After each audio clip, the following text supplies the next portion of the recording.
ইউক্রেনের president Volodymyr Zelensky ও ইউরোপীয় দেশগুলোর শীর্ষ নেতাদের সঙ্গে গুরুত্বপূর্ণ বৈঠকের আগের দিন প্রেসিডেন্ট ডোনাল্ড ট্রাম্প স্পষ্ট করে দিয়েছেন, যুদ্ধ বন্ধ করতে হলে জেলেনস্কিকে রাশিয়ার কিছু শর্ত মেনে নিতে হবে। স্থানীয় সময় রোববার সামাজিক যোগাযোগ মাধ্যমে এক পোস্টে তিনি একথা বলেন। পোস্টে ট্রাম্প বলেন, ইউক্রেনের প্রেসিডেন্ট জেলেনস্কি চাইলে প্রায় সঙ্গে সঙ্গেই রাশিয়ার সঙ্গে যুদ্ধ শেষ করতে পারেন অথবা লড়াই চালিয়ে যেতে পারেন।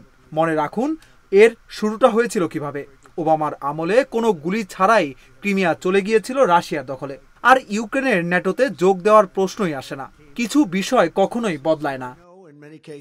ট্রাম্পের এই মন্তব্যে ইঙ্গিত মেলে যে সোমবার হোয়াইট হাউসে বৈঠকে জেলেনস্কি প্রবল চাপের মুখে পড়তে পারেন। তিনি যে দুইটি শর্ত উল্লেখ করেছেন তা হলো ইউক্রেনকে ক্রিমিয়া ছেড়ে দিতে হবে এবং ন্যাটোতে না যোগ দেওয়ার প্রতিশ্রুতি দিতে হবে।